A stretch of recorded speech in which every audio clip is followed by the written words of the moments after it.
Halo semuanya, perkenalkan nama saya Chelsea Silweta, mahasiswa Prodi Hukum Universitas Patimura, SDKU Kabupaten Maluku Barat Daya.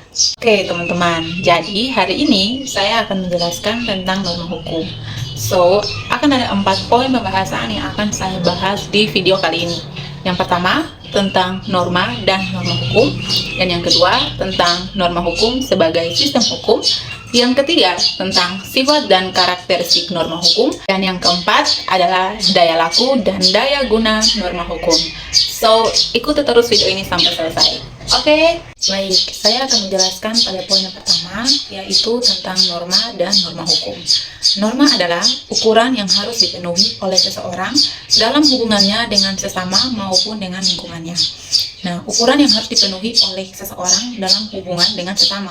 Maksudnya adalah ketika kita berhubungan dengan sesama kita harus mematuhi norma-norma tentang kesopanan, bagaimana kita bisa menghargai orang yang lebih tua dari kita, ketika kita bertemu dengan orang di jalan kita sapa. Nah, itu adalah ukuran-ukuran yang harus dipenuhi oleh seseorang dalam berhubungan dengan sesama maupun dengan lingkungan. Nah, contohnya kalau lingkungan itu kita bisa menjaga lingkungan kita agar tetap sehat. Maksudnya adalah pohon-pohon itu tidak ditebang dengan sembarangan atau pembakaran hutan, tidak buang sampah sembarangan, tidak buang sampah di kali, misalnya seperti itu juga merupakan norma yang harus kita penuhi ketika kita berhubungan dengan sesama manusia atau juga dengan lingkungan di sekitar kita. Nah, itu tadi tentang norma. Terus kemudian kita akan bahas tentang norma hukum. Apa sih norma hukum? Nah, norma hukum adalah aturan atau prinsip yang mengatur perilaku masyarakat dalam suatu sistem hukum. Norma hukum memiliki tujuan untuk menciptakan kedamaian, ketertiban, dan ketentraman bagi masyarakat. Poin yang kedua adalah norma hukum sebagai sistem hukum.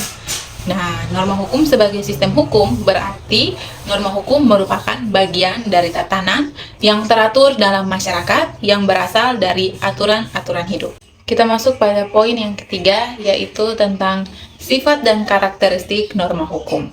Sifat norma hukum terbagi menjadi 4 bagian, diantaranya yang pertama, norma hukum umum, norma hukum individual, norma hukum abstrak, dan norma hukum konkret. Kombinasi dari norma hukum. Yang pertama, norma hukum umum abstrak. Nah, norma hukum umum abstrak ini adalah norma hukum yang ditujukan untuk umum dan perbuatannya masih bersifat abstrak atau belum konkret. Nah, contoh dari norma hukum umum abstrak adalah setiap warga negara dilarang mencuri, setiap orang dilarang membunuh, setiap warga negara dilarang menebang pohon di hutan.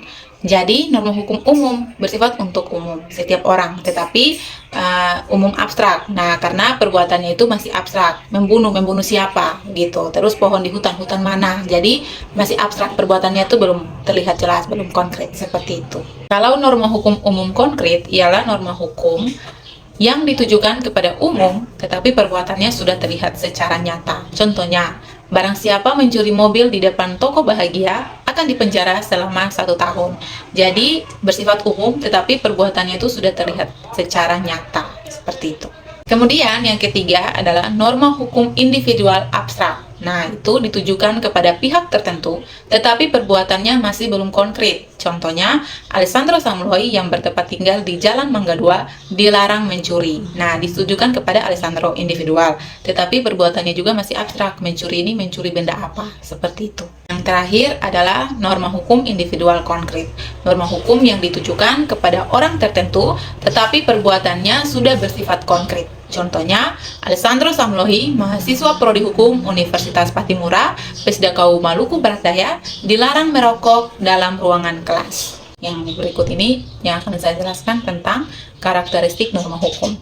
Norma hukum memiliki beberapa karakteristik, diantaranya yang pertama, heteronom. Artinya, norma hukum berasal dari luar diri sendiri, yaitu dari lembaga negara yang berwenang. Nah, norma hukum itu dibuat oleh lembaga-lembaga negara yang berwenang untuk melakukan atau membuat norma hukum tersebut. Yang kedua adalah objektif dan umum. Artinya, norma hukum berlaku sama bagi semua individu tanpa adanya diskriminasi. Yang ketiga, imperatif. Artinya, norma hukum bersifat memaksa, yaitu perintah yang harus ditaati, baik larangan maupun suruhan. Jadi, mau tidak mau, norma hukum ya harus ditaati, karena sifatnya memaksa. Keempat, keadilan dan kesetaraan. Norma hukum bertujuan untuk menjaga keadilan dan kesetaraan dalam masyarakat. Yang kelima, memiliki sanksi tegas. Norma hukum dilengkapi dengan sanksi dari pemerintah setempat. Jadi bukan saja bersifat memaksa, tetapi juga ada sanksi yang akan diberikan kepada pelanggar norma hukum. Yang keenam, mengikuti tata cara tertentu. Norma hukum dibuat dengan mengikuti tata cara tertentu.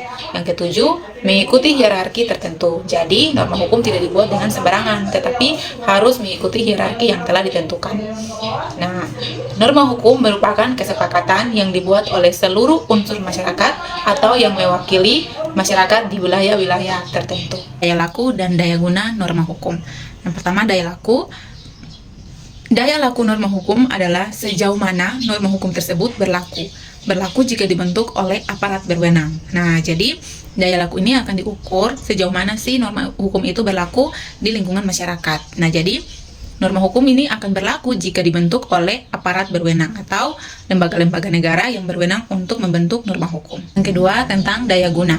Daya guna norma hukum adalah sejauh mana norma hukum tersebut bekerja secara efektif atau ditaati, efektif atau tidaknya di dalam masyarakat. Nah, jadi daya guna, bagaimana norma hukum itu berguna untuk bisa menaati kehidupan masyarakat. Seperti itu, teman-teman. Oke teman-teman, itu tadi pembahasan saya mengenai tentang norma hukum. Kiranya apa yang sudah saya bagikan bisa bermanfaat dalam kehidupan teman-teman semua dan bisa menambah wawasan pengetahuan teman-teman terkait dengan norma hukum dalam sistem hukum, sifat dan karakteristik norma hukum, dan juga daya guna dan daya laku norma hukum. Sekian dari saya, terima kasih.